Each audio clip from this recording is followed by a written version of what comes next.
The Port Arthur Massacre, a tragic day that changed Australia.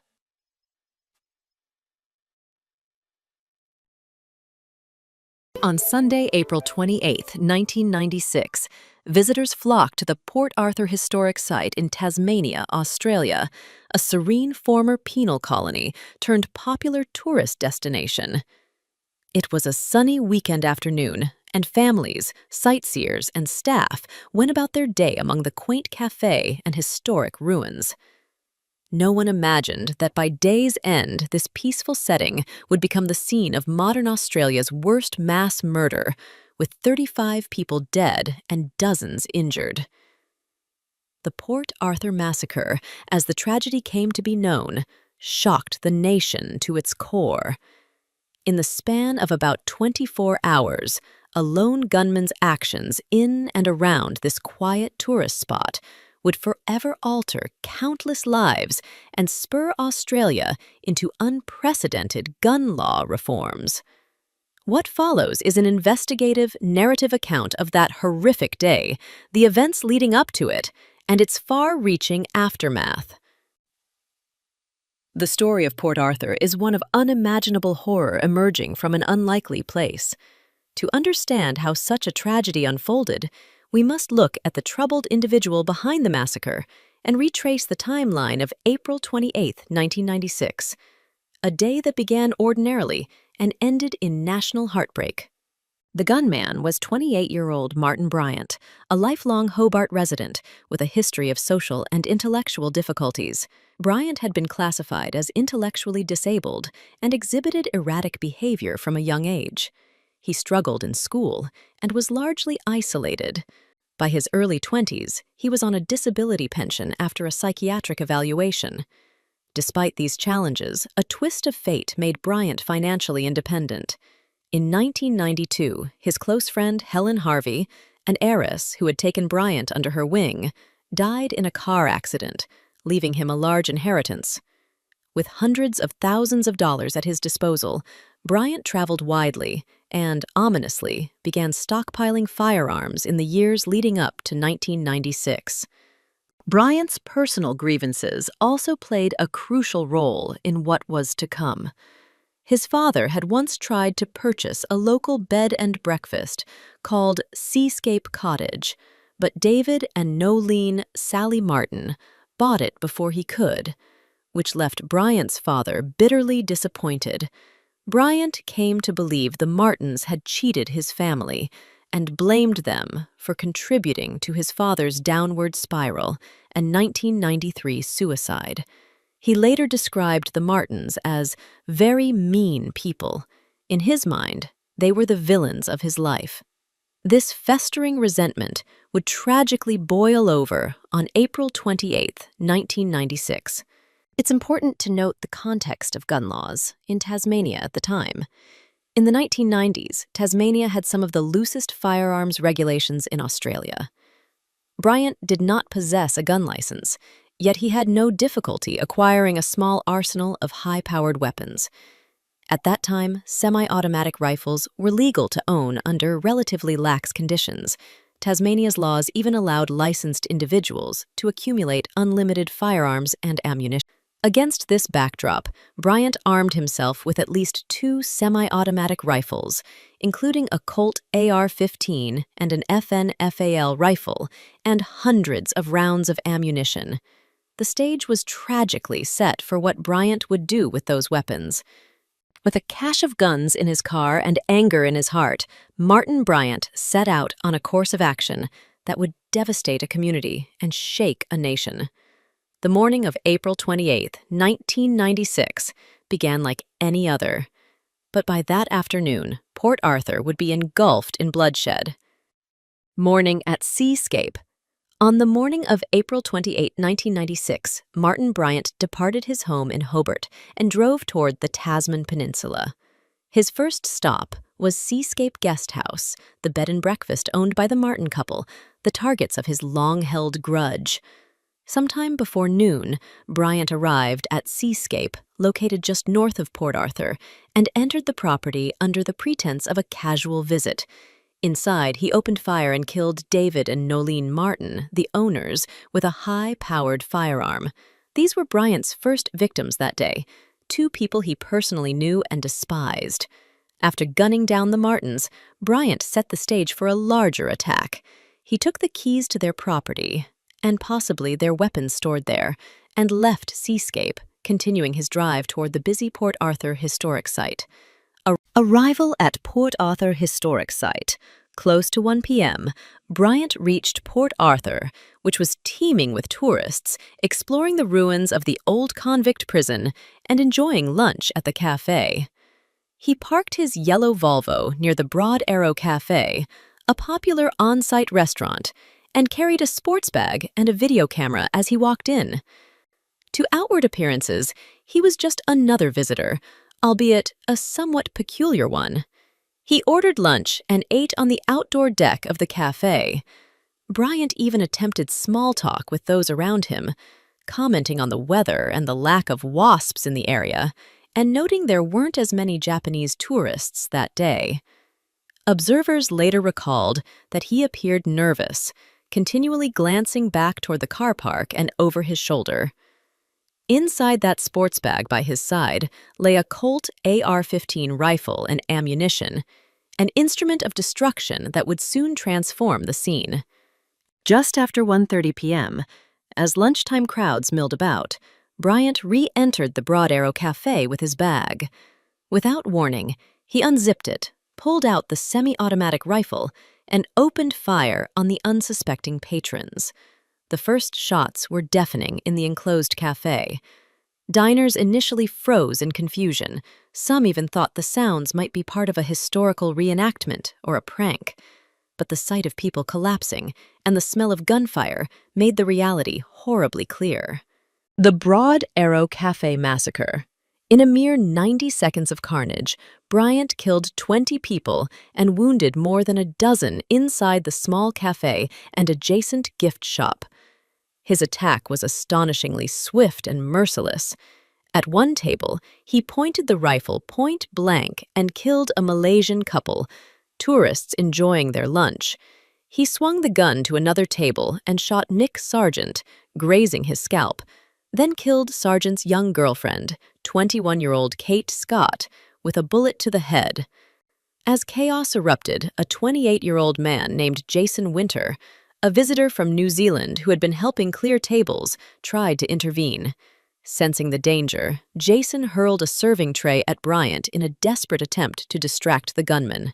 At the same moment, Jason's father-in-law shoved Jason's wife, Joanne, and their 15-month-old baby to the floor, shielding them under a table. This heroic act likely saved their lives. Bryant's response was to shoot Jason Winter. Although Jason survived the initial wound and managed to hide, he would later be fatally shot while trying to help others escape. Another patron, Anthony Nightingale, 44, stood up in shock and shouted, "No, not here!" A human instinct to stop the horror. Bryant turned and shot Nightingale through the neck, killing him instantly. The gunman then fired on a group of older men who had their backs turned, unaware of what was happening. In one lethal shot, Kevin Sharp, 68, was killed, and the bullet passed through him into Walter Bennett, 66, and then Raymond Sharp, 67. Brothers who both fell dead from the same round. In seconds, an entire table of retirees was gone. Shards of wood and bullet fragments flew everywhere. Several other people were injured by shrapnel, but survived. Bryant moved through the cafe with terrifying efficiency. Tony Kiston, 51, had stood up to protect his wife. Bryant shot him in the back of the head as Tony pushed his wife toward the door, killing him. Nearby, Andrew Mills, 39, also rose to act and was similarly shot dead at close range. Thelma Walker and Pamela Law were injured by fragments, but a friend managed to drag them to safety under a table. Across the room, Carolyn Loughton had been sitting with her 15-year-old daughter, Sarah. When the shooting started, Sarah cried out in fear. Carolyn threw herself on top of her daughter to shield her, but Bryant's bullets pierced them. Carolyn was hit in the back and badly wounded. and young Sarah was killed by a shot to the head despite her mother's courageous effort. The cafe had become a scene of absolute devastation. Bodies on the floor, survivors cowering under tables, and blood everywhere, all within the span of a minute or two. Bryant clears the cafe. Bryant showed no mercy as he continued firing. He pivoted and shot Mervyn Howard, and the round went through Mervyn's body and out a window, striking Mervyn's wife, Mary Howard, who was just outside, killing them both. By this point, the cafe's exits were choke points of terror. Bryant was near the front door, effectively preventing escape. People were trapped inside with the gunmen. In the gift shop area next to the cafe, two local women who worked there, Nicole Burgess, 17, and Elizabeth Howard, 26, tried to hide, but Bryant shot and killed them at close range. Shoppers and staff dove behind shelves. A group of people huddled behind a display and a flimsy burlap curtain. Bryant's bullets struck Dennis Lever, 53, killing him, while others behind him were spared by sheer luck. Panicked visitors attempted to escape through a locked door at the back of the gift shop, only to find it wouldn't open. One man, Peter Nash, lay on top of his wife to hide her. Another woman, Gwen Neander, 67, made a dash for an exit, but was cut down by a bullet to the head. During a brief lull, a few survivors mistakenly thought the gunman had left. From his hiding spot, Jason Winter, the man who had thrown the tray earlier, whispered that it might be safe. But it wasn't. Bryant heard movement and returned. Jason reportedly said, "No, no," as Bryant raised the rifle. Bryant shot him multiple times, killing Jason in front of his terrified companions. Even an American tourist, Dennis Olson, who was hiding nearby, was struck by bullet fragments. He was injured in the hand, scalp, and chest, but survived. In the space of about 2 minutes, Martin Bryant had fired 29 shots, killing 20 people and wounding more than 12 others inside the Broad Arrow Cafe and gift shop. It was an unfathomable burst of violence. Yet Bryant was not done. He still had ample ammunition and an eagerness to kill even more. Attack in the parking lot. The gunman exited the cafe, stepping over bodies and debris, and walked into the open air of the parking lot. Survivors inside took that moment to tend to the wounded and flee if they could, but Bryant now turned his attention to people outside. The historic site's grounds were sprawling, and many visitors had not yet grasped what was happening. Near the front of the cafe, several tour buses were parked, having offloaded their passengers earlier. One of the bus drivers, Royce Thompson, 59, had been moving along a coach when Bryant appeared. Bryant shot Thompson in the back, and the driver crumpled under the bus, later dying of his wound. Tour guides and other staff started shouting warnings. Bridget Cook, a local guide, tried to herd people away toward the jetty, urging them to run between the buses for cover.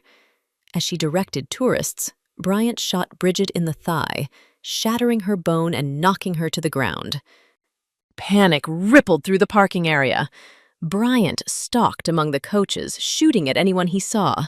A young woman, Winifred Applin, 58, was running for cover and was fatally shot in the side by a bullet.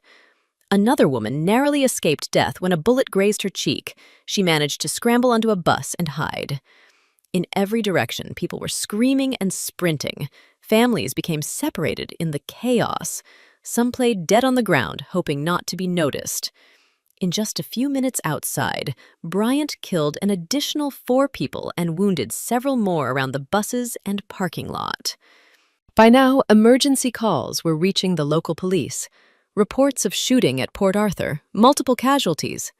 But Bryant was already on the move again. He walked back to his vehicle, a yellow Volvo, and drove away from the main site, leaving behind scenes of carnage. In his wake, 32 people lay dead or dying at Port Arthur, 20 in the cafe gift shop, and 12 more around the grounds, with many others injured and traumatized. Murder at the toll booth.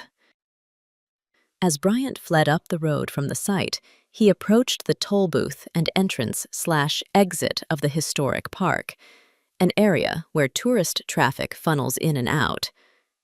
Here he encountered a vehicle, a gold BMW, carrying an elderly couple and two adults, Mary Nixon, 60, Russell Pollard, 72, and Helene, 50, and Robert Salzman, 57. They had just arrived and were unaware of the horror behind them.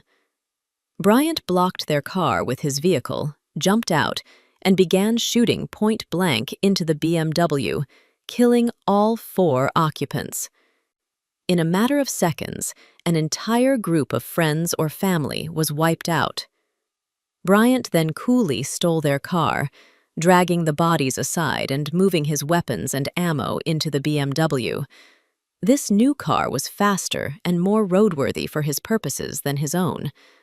Another car came upon the scene at the toll booth moments later and caught sight of the gunmen and the bodies. They quickly reversed and fled for their lives as Bryant fired at them, though they escaped the gunfire. The toll booth area now held 7 more murder victims in total, including those Bryant had just killed and earlier victims along the exit road. Killing of a mother and daughters, the Mickek family. Accelerating away in the stolen BMW, Bryant headed north on the only road out of Port Arthur. Up ahead on that road, a devastating encounter was about to occur. Nanette Mickek, 36, was fleeing the site on foot with her 2 young daughters, Alana, 6, and Madeline, 3. They had been at the cafe moments before the shooting began. Her husband, Walter Mickek, was elsewhere, across the bay playing golf, unaware of the unfolding tragedy. When the gunfire erupted, Nanette grabbed her children and ran for their lives up the road.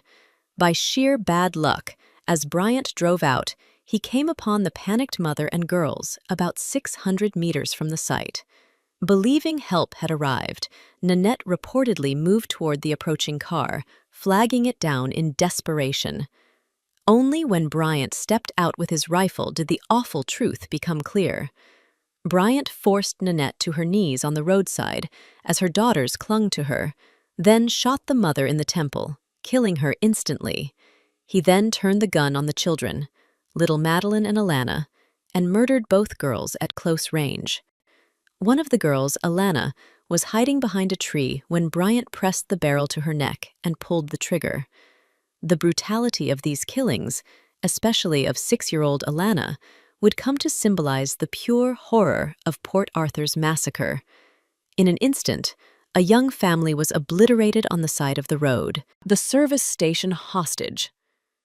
Leaving more bodies behind, Bryant drove on to a nearby service station, gas station, and general store at the tiny locality of Tarana, just outside Port Arthur.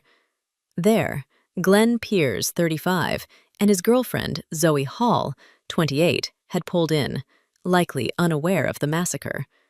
Bryant abruptly blocked their white Toyota and jumped out with his rifle. He tried to grab Zoe Hall from the passenger seat. Glenn Piers bravely intervened, stepping out and confronting the gunman, but Bryant shoved the rifle in his face and forced Piers to back off and climb into the trunk of the BMW at gunpoint. With Glenn locked in the car boot as a hostage, Zoe Hall attempted to scramble into the driver's seat to escape. Tragically, before she could drive away, Bryant shot Zoe Hall 3 times, killing her next to the petrol pumps. This cold-blooded murder and abduction happened in moments. Bryant now had a live hostage, Glenn Piers, and was headed back to where the day's violence began. Return to Seascape. The siege begins. Bryant sped back to Seascape Cottage, the bed and breakfast where the first 2 murders, the Martins, had occurred. As he drove down the rural road toward the guest house, he shot at random passing vehicles, firing at a red Ford and a 4x4, injuring several more people along the way. One woman, Linda White, was hit in the arm. Another couple's car was peppered with bullets, and a man was wounded by flying glass.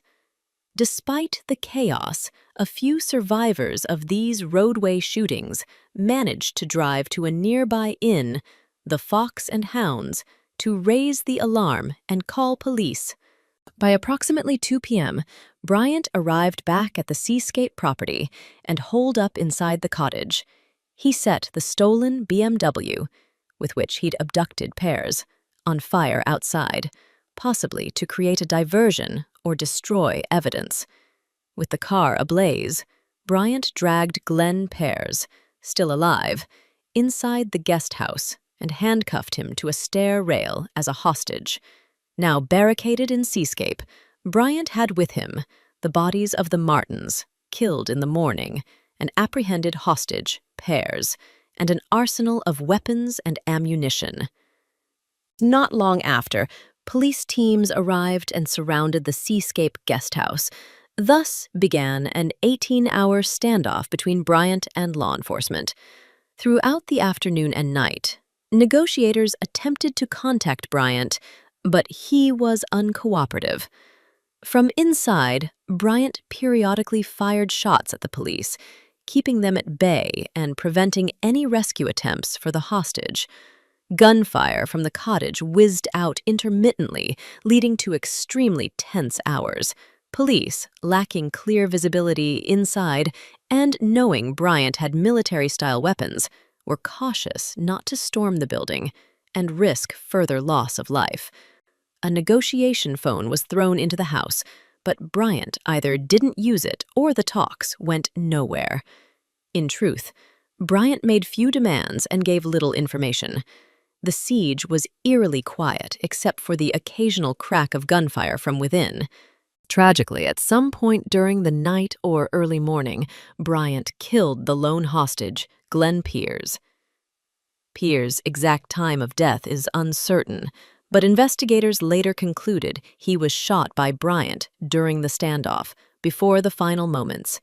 With that final act of violence, Bryant had taken 35 lives in total on his rampage, an almost unheard-of death toll for a single perpetrator. Tasmania police maintained their perimeter through the dark, cold night, waiting for Bryant's next move. Capture on April 29, 1996. At first light on April 29, around 8 a.m., smoke began billowing from Seascape. Bryant had set fire to the guest house, perhaps to flush out the police or to destroy evidence, or maybe as a suicidal gesture. The flames quickly engulfed the old wooden structure. With the fire intensifying, Bryant was forced out of his hiding place. His clothes and hair actually caught fire as he fled the burning cottage. In those moments of desperation, the gunman was finally exposed and vulnerable. Police officers swiftly moved in and tackled Bryant to the ground as he ran from the blaze, bringing the horrific episode to an end. Bryant was arrested, badly burned but alive, and transported under guard to a hospital in Hobart. Inside the charred ruins of Seascape, authorities later found the bodies of David and Nolene Martin, as well as Glenn Pears, confirming that all three had been killed by Bryant. Their remains were discovered after the fire was extinguished. The full magnitude of Bryant's crimes was now evident. 35 people dead, 23 wounded, and scores of others psychologically scarred, making this the deadliest mass shooting in Australian history. In just one day, Martin Bryant's actions plunged Australia into grief and stunned disbelief. But even as the police led the dazed, burned gunman into custody, questions were already being asked. How could this have happened? Who were the victims? And what would Australia do in response to this senseless carnage? The aftermath of Port Arthur would see an outpouring of sorrow, tales of heroism and loss, and a national resolve to ensure never again. Aftermath, a nation in shock and grief. Australia was in collective shock as news of the Port Arthur Massacre spread. The scale of the slaughter was unprecedented in modern Australian memory. For Tasmanians, and especially the survivors and families of victims, the trauma was immediate and profound. Emergency services and local communities rallied to treat the wounded and comfort the survivors on that fateful day. Dozens of people with gunshot wounds were ferried to hospitals in Hobart and surrounding areas. Medical staff worked through the night to save lives. Meanwhile, the small mortuaries in the region struggled to accommodate the number of deceased. The historic site, previously known for its convict-era ruins, was now a sprawling crime scene marked by bullet holes, shattered glass, and bloodstains.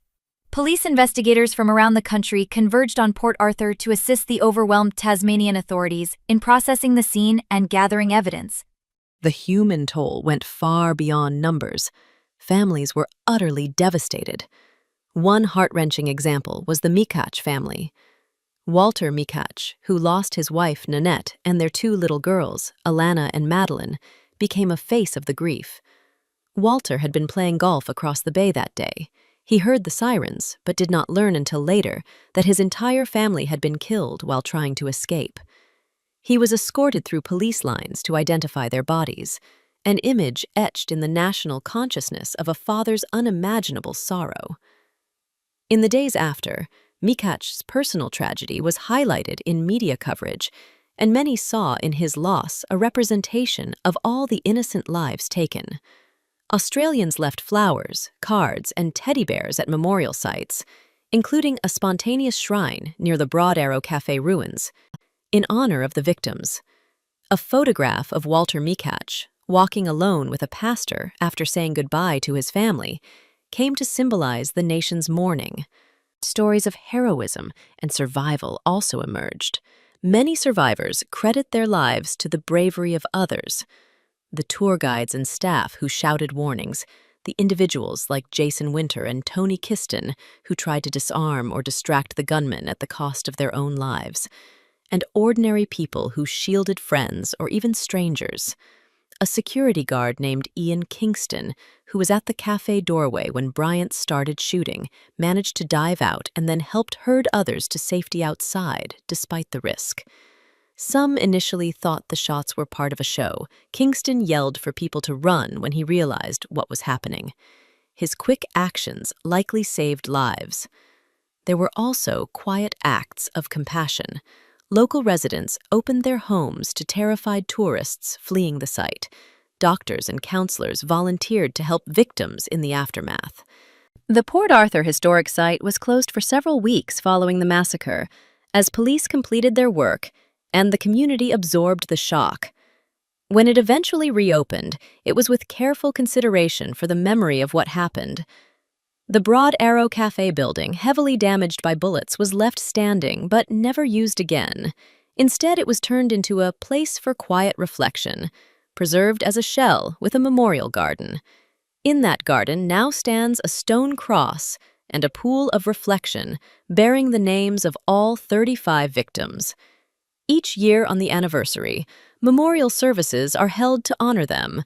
For instance, on the 20th anniversary in 2016, more than 500 people gathered at Port Arthur and in Hobart to remember those lost. The Cross Memorial at Port Arthur's Pool of Peace garden bears the names of the 35 people who lost their lives in the massacre, a solemn reminder of the lives cut short. Amidst the grieving, questions arose about how such a massacre could occur. The role of Australia's gun laws was a central focus almost immediately.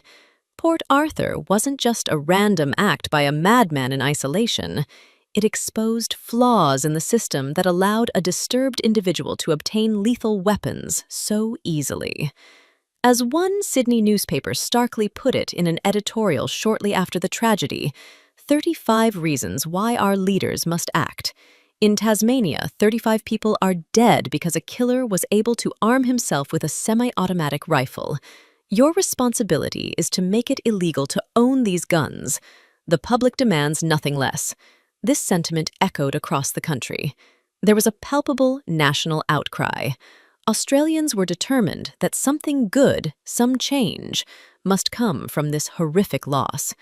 Many of those directly affected, including survivors and victims' families, channeled their grief into advocacy. Notably, Walter Mikach became a leading voice in calling for reform. In his bereavement, he found purpose by writing a letter to Prime Minister John Howard just days after the massacre. In it, Mikach urgently asked how Australia could allow such lax gun laws that you could go and buy a semi-automatic weapon without any checks. and he implored the government to act. Prime Minister Howard personally phoned Walter McCack upon receiving the letter, asking permission to read it at a coming meeting of officials. McCack agreed, later saying, "I had nothing to lose. I had already lost my whole family." For McCack and many others, ensuring that those 35 lives did not die for nothing became a mission. Political and legislative impact gun law reforms. The Port Arthur Massacre precipitated one of the most dramatic legislative responses to gun violence the world has seen. At the time, Australia's newly elected Prime Minister John Howard, who had taken office just weeks earlier in March 1996, moved with remarkable speed and resolve. Within 12 days of the massacre, Howard convened an emergency meeting of state and territory police ministers and announced a plan for sweeping gun law reform. This was a bold move in a nation where gun ownership, especially in rural areas, was often seen as part of the culture, and where powerful pro-gun lobby groups held sway. Yet, the public mood after Port Arthur was overwhelmingly in favor of stricter controls. As former NSW Premier Barry Unsworth had presciently remarked back in 1987 after earlier gun incidents, "It will take a massacre in Tasmania before we get gun reform in Australia." Sadly, he had been right, and now that the unthinkable had happened, Australian leaders were determined to act. Prime Minister Howard, leading a Conservative government, reached across the political aisle to ensure bipartisan support for gun control. Opposition leader Kim Beazley, Labour, and Howard's own National Party deputy Tim Fisher, traditionally a party of rural gun owners, both backed the reforms wholeheartedly. There was a sense that never again must this be allowed. In a historic agreement known as the National Firearms Agreement, NFA, Australia's federal, state, and territory governments together implemented comprehensive gun restrictions. Weeks after Port Arthur, included several key measures. Banning of semi-automatic and automatic firearms. All semi-automatic rifles, semi-automatic shotguns, and pump-action shotguns were banned from civilian ownership, with extremely limited exceptions. These were precisely the types of weapons Bryant had used. The message was clear: such firepower had no place in private hands. Uniform licensing and registration.